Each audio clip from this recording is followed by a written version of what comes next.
When we talk about a custom motorcycles builder, it usually means someone who can only create a very limited number of projects per year. And it's easy to understand why it is this way. Because most custom machines require manual labor, technical skills, patience, creativity, and hundreds of labor hours to make it happen. Somehow, there is one builder who defies all these requirements.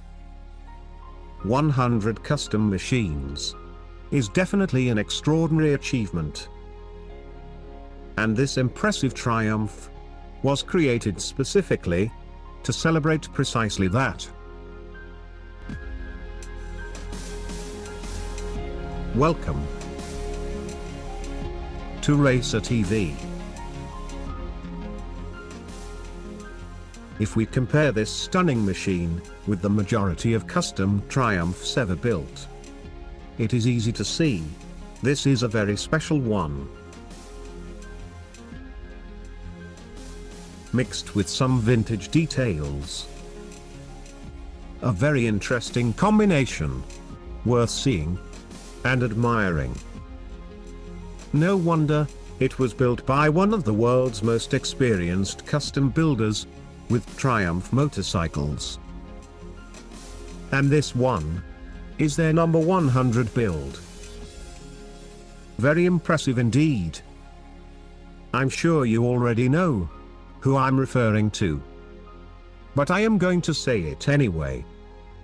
This beautiful motorcycle was built in Spain by Tamarit Motorcycles. I really don't remember seeing any other builder with so many custom Triumphs on their curriculum. But this one is very different. It is based on a pre-2008 Triumph Thruxton 900, which means it has a carbureted engine. Therefore, the ideal model for customization, with less electronic components to hide, and a good engine to receive a power upgrade. With this machine being the crown jewel of all Tamarit Motorcycles builds, it's only natural to have a name to match.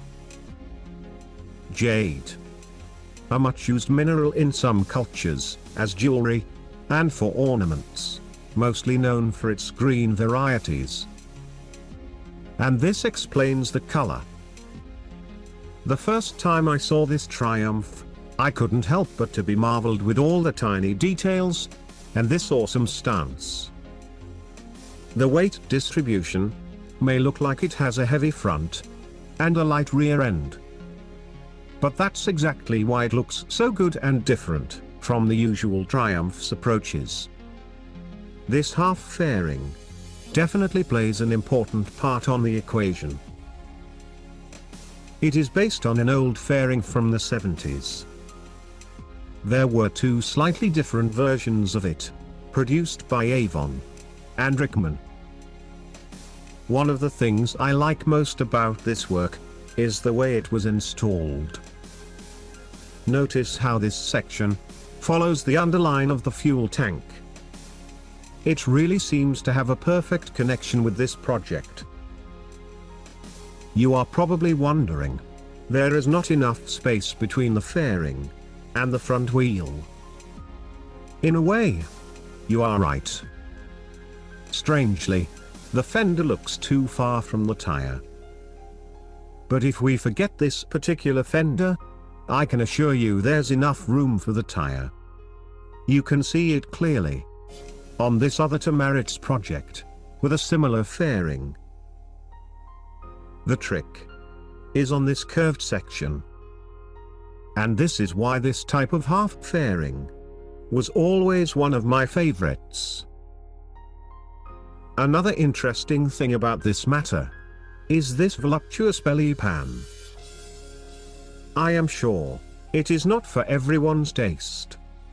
But for this project, I see it as an excellent solution, instead of using a full conventional fairing. And why? Here are 3 reasons. The beautiful twin cylinder remains visible. It makes the front closer to the ground, without looking too heavy. And it allows the mounting of this beautiful 2-in-1 exhaust system. But here is how it would look like with a conventional full fairing. It is not bad at all. But personally, I think Tamarit's version looks much more interesting. I would say it is interesting because it follows an unusual approach. Especially because of this awesome modified exhaust system from Zart. Unfortunately, I don't have any road video sequences. But at least, I can play the exhaust sound to you.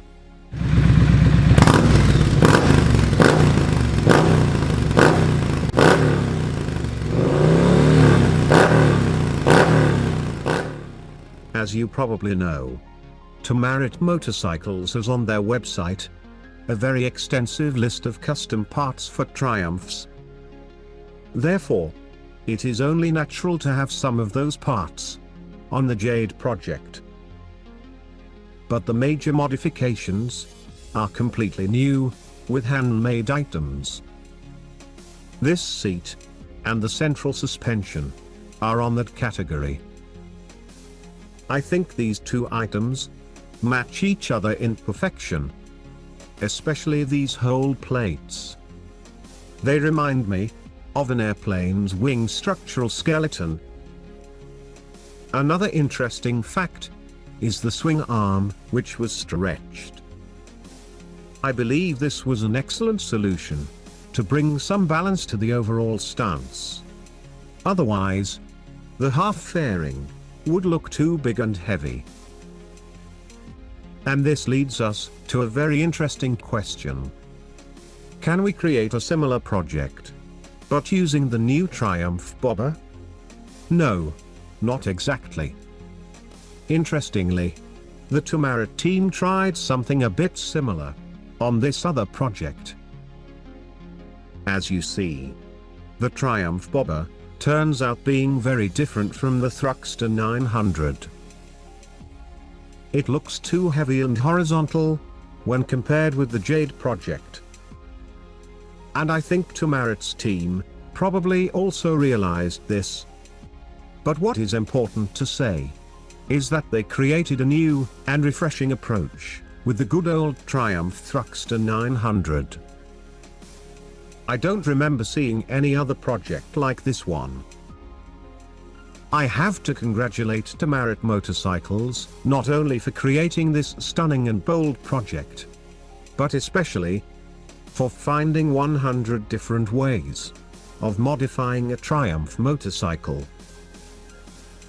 And this is an amazing achievement that no other builder has probably ever done before. Thank you for watching Racer TV. And as always, I hope to see you on the next video.